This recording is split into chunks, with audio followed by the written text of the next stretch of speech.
우리가 어제 살펴본 대로 다윗은 선하신 하나님, 그 하나님을 우리가 맛보아 알지어다 경험하기를 원했던 것이죠. 그래서 어떠한 사람이 하나님의 선하심을 맛볼 수 있느냐? 바로 하나님께 피하는 자, 하나님을 경외하는 자, 하나님을 찾는 자들에게 하나님의 선하심을 보여준다 말씀을 하였습니다. 그리고 그것이 복이고 결코 부족함이 없는 모든 것을 합력하여 선을 이루시는 그 하나님에 대하여 함께 기뻐하고 찬양할 것을 이야기하였습니다. 그리고 나서 오늘 이어지는 본문은 이제 하나님의 선하심을 경험하고 또 맛보는 그 일들을 이제 우리만 누릴 수 없는 것이지요. 자녀 대대로 이어지기 위해서는 뭐가 필요할까요? 가르치는 것이 필요합니다. 가르치고 교육하는 것이 필요했던 것이죠. 그래서 다윗은 지금 우리의 세대에서 하나님의 선하심을 경험하는 것으로 끝나는 것이 아니라 우리의 자녀들이, 우리의 손주, 손녀들이 동일하게 하나님의 선하심, 또 하나님을 경외하는 것을 가르칠 것이 마땅한 일이다라는 것을 생각했기 때문에 이제 그것을 가르치는 것입니다. 어떻게 하나님을 경외하는 것이고 어떻게 하나님의 선하심을 맛보아 알 수 있는지를 그것을 이야기하고 있는데 특별히 다윗은요 2가지를 이야기합니다. 첫 번째는 하나님을 경외하는 자들의 모습이 어떠한 것과 또 그렇게 하나님을 경외할 때 하나님이 실제적으로 우리의 삶 가운데 어떠한 복을 허락하시는지를 기록하고 있는데 오늘 함께 말씀을 살펴보면서 우리가 하나님을 경외할 때 우리 삶 속에서 누리는 놀라운 축복과 은혜가 우리의 가정 가운데 교회 안에 넘치기를 간절히 소망합니다. 먼저 우리 보자면은 이제 11절에 이렇게 고백하지요. 너희 자녀들아 내 말을 들으라. 여호와의 경외하는 법을 너희에게 가르치겠다. 여호와를 경외하는 것을 가르치는 것입니다. 그리고 12절에 이어서 생명을 사모하고 연수를 사랑하여 복받기를 원하는 사람이 누구냐. 우리가 영원토록 살기를 원하는데 인간의 삶은 제한적이죠. 그러나 하나님의 선하심을 맛보아 알고 하나님을 경외하는 자들에게는 이 땅에서의 삶이 아니라 영원한 삶이 보장되어 있음을 다윗은 고백하고 있는 것입니다. 그렇기 때문에 무엇보다 가장 이스라엘 백성들 가운데 기억해야 할 것은 바로 하나님을 경외하는 것이지. 그 하나님을 경외하는 것에 대하여 이제 이야기하면서 하나님을 경외한다라는 그 단어를 표현하고 있는데 이 경외는 이 두려움이라는 것을 표현하고 있습니다. 그러니까 두려워한다는 말은 부정적인 의미로서는 공포심을 가지고 있다. 그런 의미가 오늘 본문에 나타난 것은 아니라 긍정적인 의미로 존경과 권위를 인정한다는 뜻입니다. 하나님께서 나를 만드시고 모든 것을 주관하시고 또 모든 것을 합력하여 선을 이루시는 그 하나님의 놀라운 능력과 그 권위를 인정하는 자가 바로 하나님을 경외하는 자라고 이야기하고 있는 것이지. 즉 우리가 세상에서도 마찬가지입니다. 이 사람은 존경할 만한 사람이야. 이 사람은 위대한 사람이야 라고 얘기했을 때 자연스럽게 우리 안에 스며드는 그 모습들은 어떤 겁니까? 이 사람 대단하다. 이 사람의 권위, 이 사람을 존경하고 또한 그가 말하는 것들을 우리가 유심히 기억하면서 그것을 따라가려고 하는 그 모습들이 나타나지 않습니까? 이처럼 하나님을 경외하는 자들의 자연스러운 모습은요. 이 모든 것을 주관하신 그 하나님을 존경할 수밖에 없고 그 하나님을 인정할 수밖에 없다는 것입니다. 그렇기 때문에 다윗은요. 그 놀라우신 그 하나님, 두려움의 하나님, 공포심을 가지고 우리가 접근할 것이 아니라 모든 것을 지으시고 모든 것을 합력하여 선을 이루시는 그 하나님께서 우리 하나님 되심을, 나의 하나님 되심을 그들이 기억할 때에 우리에게 자연스러운 모습은 뭐라고요? 그 하나님을 존경할 수밖에 없고요. 그 권세와 능력을 인정할 수밖에 없다는 겁니다. 그러면서 자연스럽게 나타나는 반응은 뭡니까? 그 권위의 말, 그 능력의 말을 자연스럽게 순종하게 된다는 것입니다. 오늘 저의 삶 속에 하나님을 경외하십니까? 그렇다면 자연스럽게 나타나는 반응은 그 말에 순종하게 되어 있다는 것이죠. 오늘 다윗은 고백하는 것입니다. 너희들이 정말 하나님을 경외한다면 하나님이 선포된 그 모든 말씀을 인정하고 또한 그 말씀을 순종할 수밖에 없다라는 것을 이야기하고 있는 것입니다. 되게 자연스러운 반응인데 이런 자연스러운 반응들이 이스라엘 백성들의 삶 속에 또 선조들 속에 있었나요? 없었나요? 있었으면 얼마나 좋겠습니까? 근데 그들의 조상들이 광야에서 보여줬던 그 행동은 하나님을 존경하고 하나님의 그 권위에 순종하고 그 하나님을 인정하는 모습들이 어땠습니까? 나타나지 않았다는 것이죠. 불만, 불평, 교만 이 모든 것들이 그들 가운데 있었으나 이제 다윗은 그렇게 하지 않기를 결단하며 하나님을 경외할 것을 이야기하면서 실제로 하나님을 경외하는 모습이 어떠한가를 이제 다윗은 13절부터 14절 그리고 14절 그죠? 13절 14절에 이야기하고 있습니다. 하나님을 경외하는 것이 실제로 우리 삶에 어떻게 적용되어지느냐? 첫 번째는 언어 생활입니다. 13절에 내 혀를 악에서 금하며 내 입술을 거짓말해서 금할지어다. 즉 하나님을 경외한대요. 하나님을 믿는다고 얘기합니다. 근데 입에서 쏟아나는 말은 악한 말이에요. 남을 속이고 남을 해치는 말만 하고 있다는 것이지요. 그러니까 성경에서 특별히 언어 생활에 대해서 늘 강조하고 있는데 특별히 야고보서는 이 혀에 대해서 무서움을 얘기하죠. 이 혀가 온 산을 막 집어삼킬 정도로 아주 위험한 그 혀라고 이야기하고 있습니다. 그래서 정말 우리가 하나님을 경외하는데 하나님을 경외하는 사람이 맨날 욕만 하는 거예요. 하나님을 경외하는데 맨날 남을 비판하는 말만 하는 것입니다. 그러한 자가 하나님을 경외하는 자라고 다윗은 말할 수 없다라고 선포하고 있는 것이죠. 그렇기 때문에 오늘 우리가 누구나 말을 실수할 수 있으나 그것을 늘 반복적으로 해서는 안 된다는 것이죠.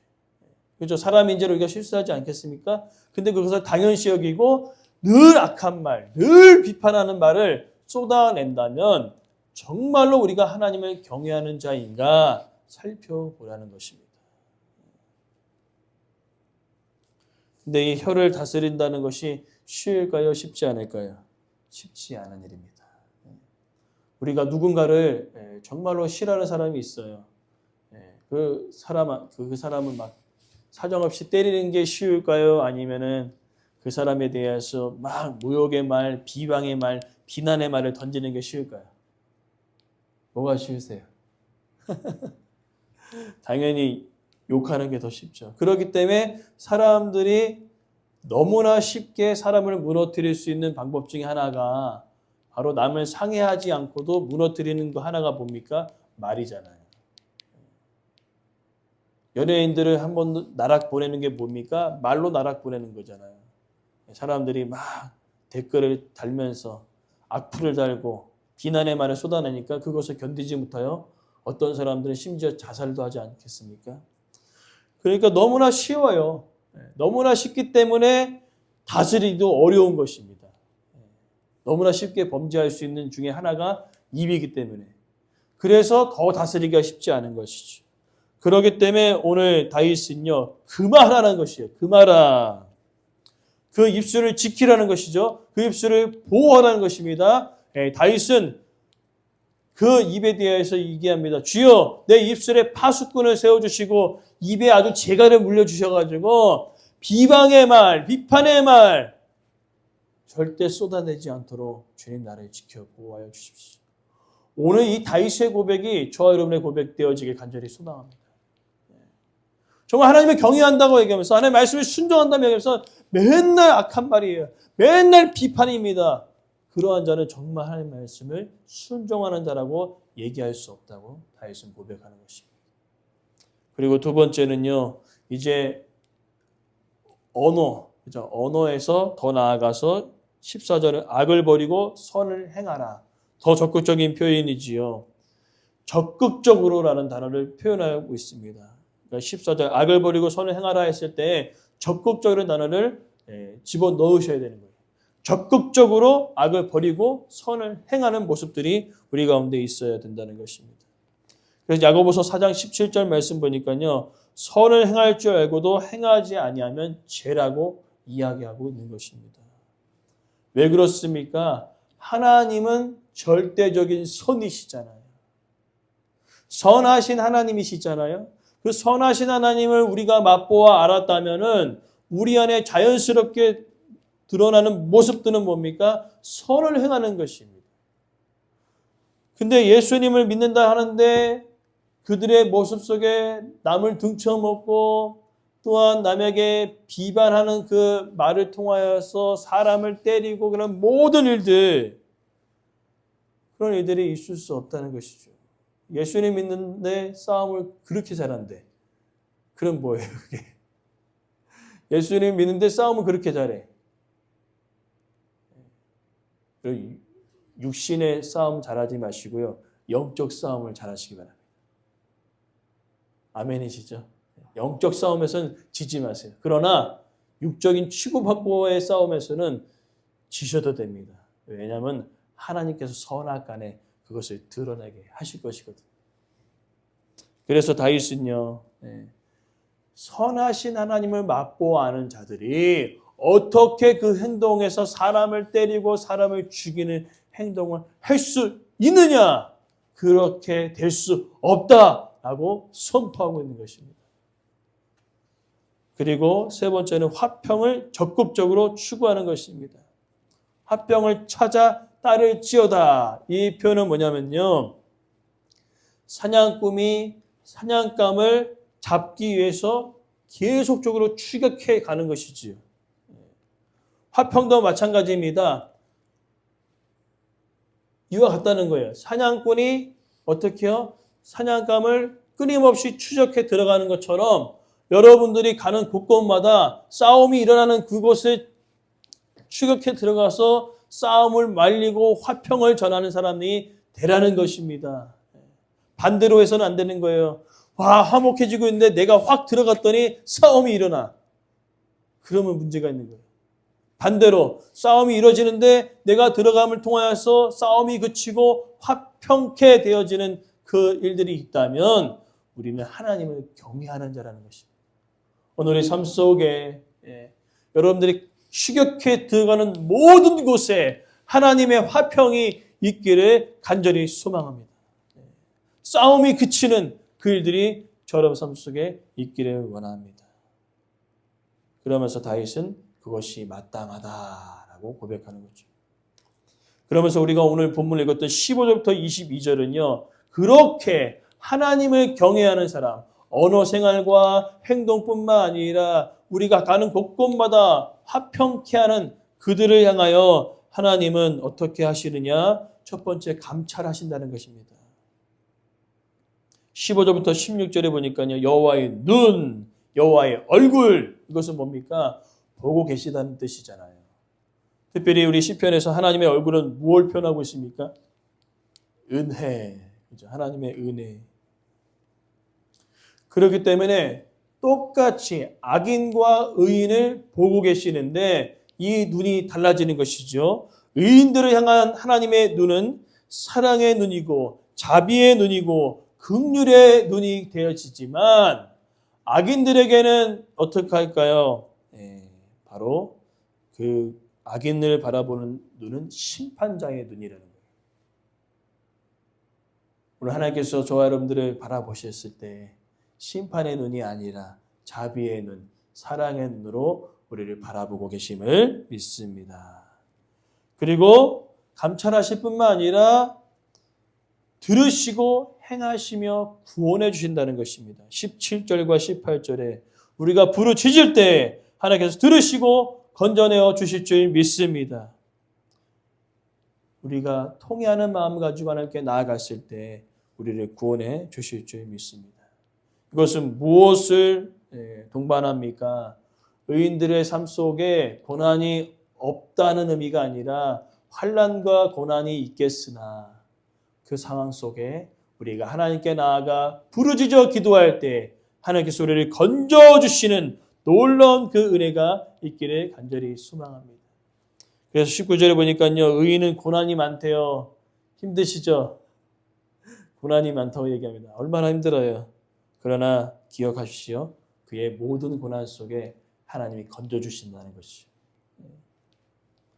의인은 고난이 많다고 이야기하고 있어요. 하나님을 경외하는 사람들 가운데 삶에서 고난이 사라지는 것이 아니라 하나님을 경외하는 사람들은 세상의 기준으로 살아가는 자가 아니라 하나님의 말씀의 기준으로 살아가기 때문에 부딪힐까요? 안 부딪힐까요?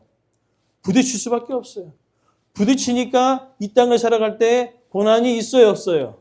있는 것이지요. 근데 여러분 잘 생각하십시오. 내가 하나님을 온전히 믿고 신뢰하는데 고난이 없다? 그럼 좀 이상한 거예요.